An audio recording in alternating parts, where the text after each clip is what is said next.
منسوخ صبح پڑھا تھا نا.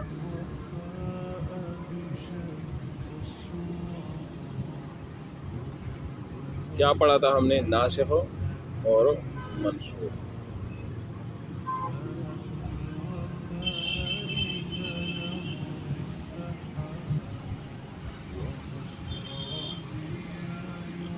جی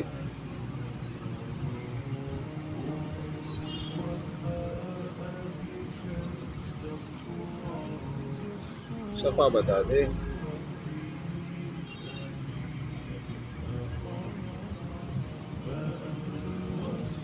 ایک سو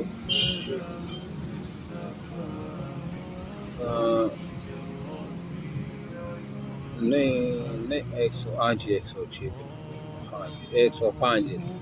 ہاں 105 ناسخ منسوخ پڑھ لیا تھا. آج ہمارا ٹاپک ہے المطلب الثانی الخبر المردود. خبر المردود. اچھا جی پہلے ہم پڑھیں گے خبر مردود کو، ہم وہ پڑھیں گے وہ پھر اس کے بعد حدیث ضعیف بھی ہے. حدیث ضعیف کے بعد پھر خبر مردود وغیرہ کی اقسام وغیرہ وہ آ جاتے ہیں. ٹھیک ہے میں آپ کو پڑھا دیتا ہوں. پھر ضعیف حدیث. ضعیف حدیث کی آسان تعریف ہے جہاں پر انہوں نے پہلے کہ خبر مردود. خبر مردود کی اقسام دیکھو. خبر مردود کیا ہوتی ہے؟ ایک خبر ہوتی ہے مردود اور دوسری ہوتی ہے خبر مقبول. خبر مردود کیا ہے اور خبر مقبول کیا ہے؟ بس میں آسان تعریف بتاتا ہوں، آپ اسی کو یاد کرے بہتر رہے گا.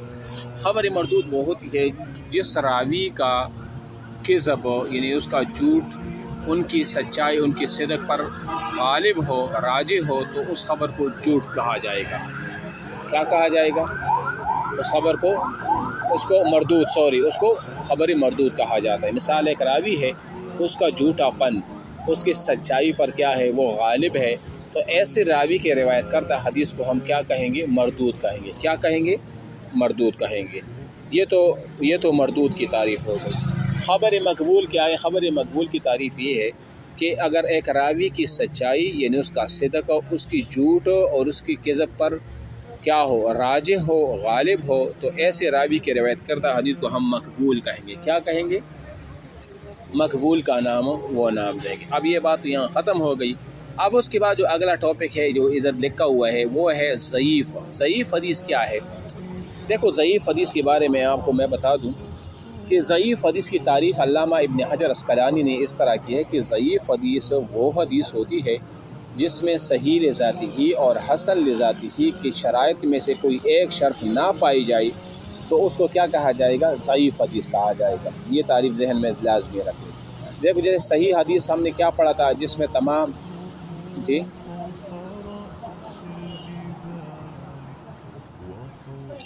دیکھو میں بتاتا ہوں نا، یعنی وہ شرط یہ ہے. مثال صحیح احادیث کی جو صحیح ذاتی حدیث ہے اس میں 5 شرط یاد ہے نا آپ کو. پہلا شرط کیا تھا؟ عدالت. دوسرا شرط اتصال سند. تیسری شرط کامل الضبط یعنی حافظہ مضبوط. چوتھا شرط اس میں شذوذ نہیں ہوگا. پانچواں شرط اس میں وہ حدیث معلل نہ ہوگی.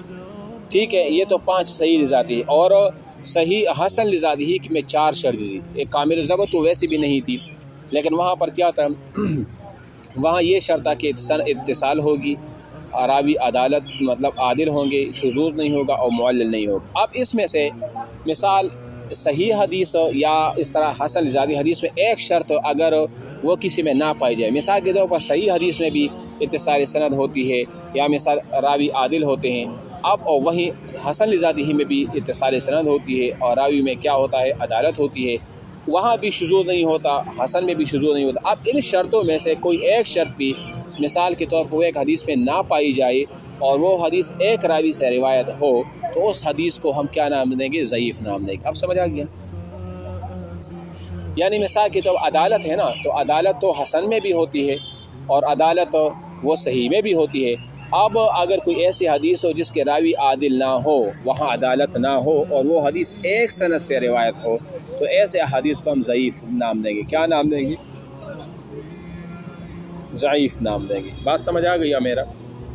اب یہ تو ہو گئی بات. اب دوسری بات یہ ہے کہ ضعیف حدیث کا یہ بالکل مردود ہوتی ہے یا اس پر عمل کرنے کے لیے کچھ شرائط ہیں؟ تو انہوں نے کہا ہاں ضعیف حدیث پر عمل کرنے کے لیے 2 شرطیں ہیں. کون سی شرطیں ہیں؟ 2 شرطیں ہیں. نمبر ایک یہ ہے کہ اس سے کوئی عقیدہ ثابت نہیں ہو سکتا، اللہ تتعلق بالعقائد، اس کا تعلق عقیدے سے نہیں ہوگا۔ بات سمجھ آ رہی ہے نا؟ یعنی ضعیف حدیث سے آپ کسی عقیدے کو ثابت نہیں کر سکتے۔ ایک بات تو یہ ہے، جیسے صفات باری تعالیٰ یا اور بہت سے عقائد ہو گئی، اور دوسری شرط اس میں یہ ہے کہ اللہ تتعلق بالحلال والحرام، کہ ضعیف حدیث کا تعلق حلال اور حرام کے ساتھ بھی نہیں ہو، مطلب اس کی وجہ سے آپ اس چیز کو نہ تو حلال کر سکتی ہو اور نہ ضعیف حدیث کی وجہ سے کسی چیز کو آپ حرام کر سکتی ہو۔ تو یہ دو شرطیں جو ہے نا یہ اس کے ساتھ ہے۔ باقی ضعیف حدیث کہاں استعمال ہوگی، تو یہ بھی انٹرویو کے لیے خاص ہے کہ سر جی ضعیف حدیث جو ہے نا وہ ترغیبات اور ترغیبات میں اس کا استعمال ہوتا ہے۔ مثال اگر جنت کی فضائل میں جنت کی فضائل ہو، کسی عبادت کی فضائل میں ضعیف حدیث کا بھی اگر کوئی حوالہ دے تو وہ قبول کیا جائے گا۔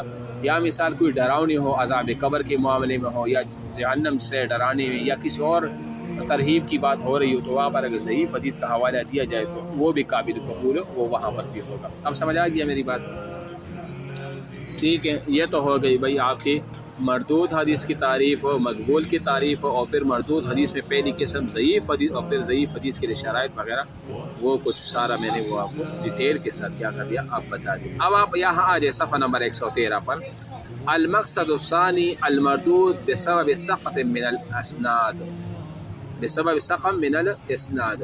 دیکھو میں یہاں پر آپ کو ایک اور اہم بات بتا دوں، ایک اور انتہائی اہم بات ہے، اور وہ کیا ہے؟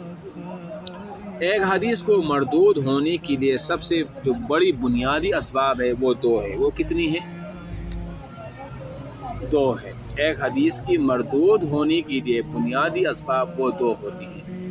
یعنی ایک حدیث پر جب ہم مردود ہونے کا ٹاپا لگا دیتے ہیں، ایک حدیث کو جب ہم مردود کہتے ہیں تو وہاں بنیادی اسباب دو ہوں گی۔ نمبر ایک سقط من الاسناد، مطلب راوی سند میں سے کہیں نہ کہیں سے راوی گرا ہوا ہوگا تو اس روایت کو بھی ہم مردود کہیں گے۔ ایک تو یہ،